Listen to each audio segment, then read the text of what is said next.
வணக்கம் மக்களே. ஸ்கூல் படிக்கும்போது ஃப்ரெண்ட்ஸோடு சேர்ந்து ஆட்டம் போட்டுட்டு இந்த பழம் பறிக்கிறதுக்கு ஓடுவோம். செர்ரிப்பழம்னு சொல்லிட்டு இந்த தான் நமக்கு செரிப்பழம் படிக்கலாம் வாங்க வாங்கன்னு சொல்லிட்டு ஓடிடுவோம். ஓடி ஓடி பறிப்போம். ஆனால் ஒரு சிலர் எங்களை பயமுறுத்தி வைப்பாங்க. இது ஒரு செவிட்டு பழம், இந்த பழம் சாப்பிட்டீங்கன்னா கண்டிப்பாக காதெல்லாம் கேட்காது அப்படின்லாம் சொல்லி பயமுறுத்தி வைப்பாங்க. கடைசியாக தான் எங்களுக்கு தெரிஞ்சது இந்த பழத்துக்கு வௌவால் அதிகமாக வருமாங்க. அதனால இது உடனே அப்படியே எடுத்து சாப்பிட்றதுனால வேறு பிரச்சனைகள் ஏதாவது வரும்னு சொல்லிட்டு இதை பறிக்கக்கூடாதுன்னு சொல்லி வச்சுருந்துருக்காங்க.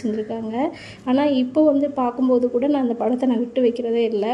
ரெட்டிஷாக இருக்கிற எல்லா பழத்தையும் பறிச்சிருவேன். இந்த ஒரு சில சமயங்களில் எனக்கு இந்த பழம்லாம் இங்கே கிடைக்காது.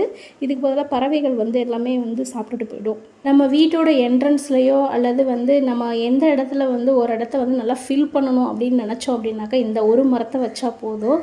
உட்காந்து விளையாடுறதுக்கும் நல்ல குடம் மாதிரி இருக்கும். இந்த பழத்துக்கு வேறு பேர் இருந்தால் கமெண்ட்டில் சொல்லுங்கள். மறக்காமல் சப்ஸ்கிரைப் பண்ணுங்கள். தேங்க்யூ ஃபார் வாட்சிங்.